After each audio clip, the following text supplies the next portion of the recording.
Яңалыклар чыгарылышы үз ишин башлап жиберди. Студияда Лилия Гатина алга таба койбир темалар турында кыскача. Ике киши вафат болгон зыян көрүүчүлөрдүн сону 60тан артык. Түбөн Камада шартлау булды. Гадаттан тыш халдын себеби неде?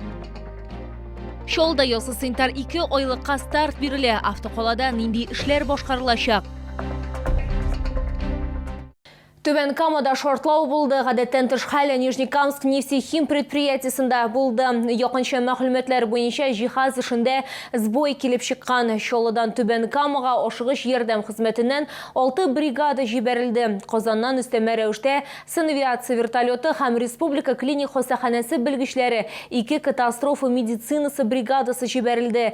Янгынны сүндерүдә Россия гадәттән тыш хәлләр министрлыгының 60тан артык кешесе һәм 19 берәмлек техникасы җәлеп ителгән. Соңгы мәгълүматлар буенча 2 кеше вафат булган. Зыян күрүчеләрнең саны 60тан артык. Гадәттән тыш хәлдән соң сәнгать куркынычсызлыгы таләпләрен бозу маддәсе буенча җинаять эше кузгатылды. Рөстәм Миңнеханов кушуы буенча Түбән Камага республика премьер-министры Алексей Песошин да килде. Вакыйганың ничкәлекләре турында без сезгә киләсе чыгарылышта әйтербез.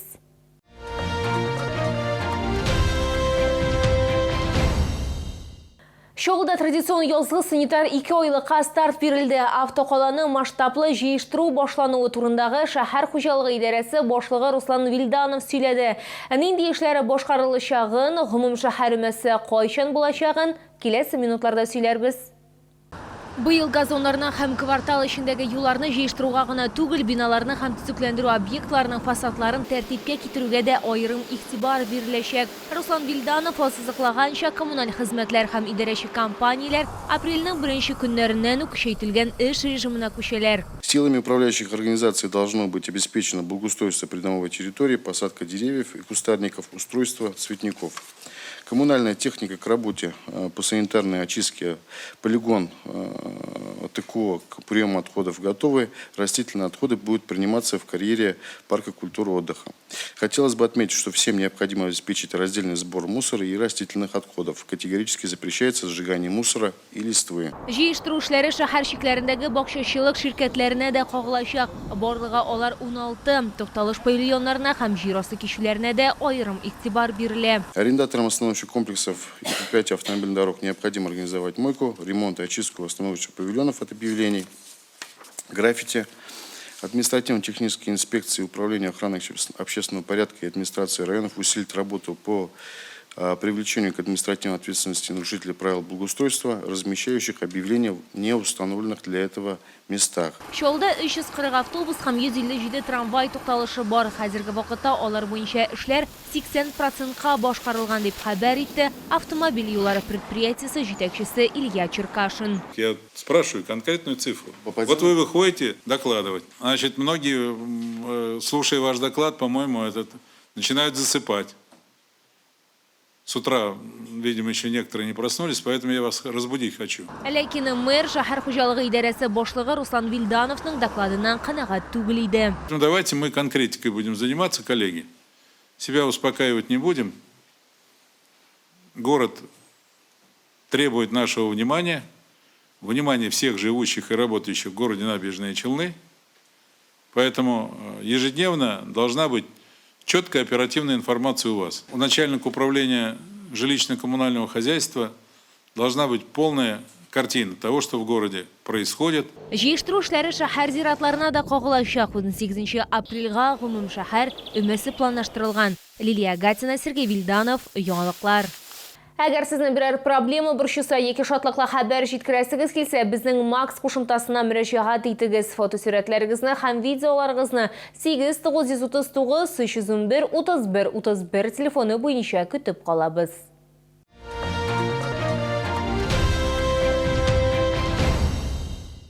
Сәламәтлек дулкынында Шолы шәһәре сәламәтлек саклау хезмәткәрләре спартакиадасына дистәләгән медицина хезмәткәрләре җыелды. Стартка Шолы поликлиникалары һәм хастаханәләре вәкилләре чыкты. Бу көнне медицина хезмәткәрләре ак халатларын бассейн формасына алыштырдылар. Кемнең иң җитез булганын безнең төшерү төркеме ачыклады. Ярышларның чираттагы этабы мауыктыргыч һәм эмоциональ булды. Табиблар, шәфкать туташлары һәм фельдшерлар ак халатларын су кыюну костюмнарына һәм башлыкларына алыштырып, су юлларында да югары нәтиҗәләргә ирешә алуларын күрсәттеләр. Я занимаюсь спортом, причем не только плаванием, но стараюсь держать себя в форме. Я люблю путешествовать, поэтому часто бываю в горах, в длительных походах, поэтому, соответственно, несмотря на возраст, стараюсь. Татьяна Склярова табиб-акушер-гинеколог, медицинада 30 елдан артык. Табиб сүзләренчә, мондый ярышлар физик формада калырга гына түгел, команда рухында ныгыта. Бу аларның җиңел булмаган эшендә дә бик кирәк. Я считаю, что мы все должны сдавать на ГТО, независимо от возраста. И, в общем-то, медики это является яркий пример. И самый главный позиционер здорового образа жизни. Физкультура диспансерның баш табибы Мансур Патиев әйтүенчә, йөзү медицина хезмәткәрләре өчен йөкләнешне киметүнең иң нәтиҗәле түрі булып кала. Су умырткалыктагы вертикаль йөкләнешне бетерә, шул ук вакытта эшкә барлык мускул төркемнәре дә кушыла. Для медиков эти вид нагрузки очень полезен, потому что мы в основном работаем в неудобном положении. Мы работаем за операционным столом, хирурги, мы работаем с документацией, часто в вынужденном положении. И поэтому после такой вида нагрузки спина у нас прямая, настроение у нас хорошее. Камы балалар медицина үзәге табиб-травматолог ортопеды Фәрит Ильясов йөзү көрәшкә караганда травма куркынычы аз булган спорт түрі дип тә саный. По поводу плавания, действительно систематически дети и взрослые будут заниматься плаванием даже в свободном таком стиле. Это приводит к укреплению мышечного корсета, что способствует уменьшению каких-то статических болей. Иратлар арасында камы балалар медицина үзәгеннән Фәрит Ильясов иң җитезе булды. Хатын-кызлар арасында беренчелекне шулай ук камы балалар медицина үзәге вәкиле Анастасия Гайнетдинова яулады. Җиңүчеләр үз учреждениеләрен зона этабында, аннары республика этабында тәкъдим итәчәкләр. Аны Казанда уздыру планлаштырыла. Лилия Гатина, Тохир Бикметов, яңалыклар.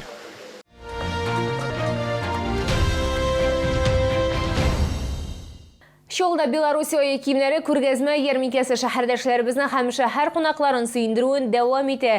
Иратлар һәм хатын-кызлар өчен ботинкалар, ярым ботинкалар киң ассортименты беркемне дә битараф калдырмаячак. Ашыгыз сезне Муса Җәлил проспекты 55Б адресы буенча көтәләр. Үзәк рәтсәүдә үзәге элекеге балалар дөньясы бинасы.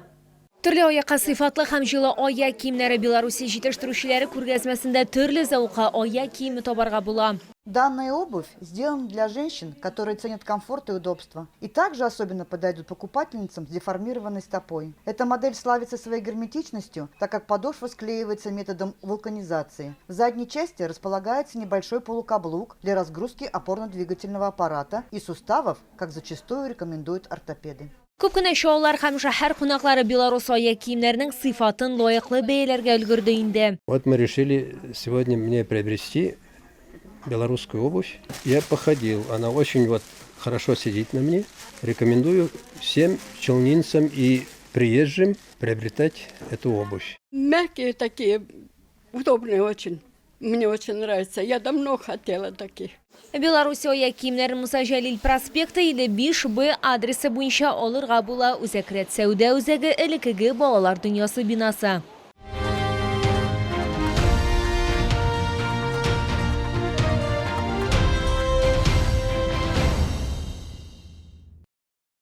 Бу сезгә җиткерәсе соңгы мәгълүматыбыз иде. Мин Лилия Гатина, сезнең белән сау булашам. Исән имин булагыз.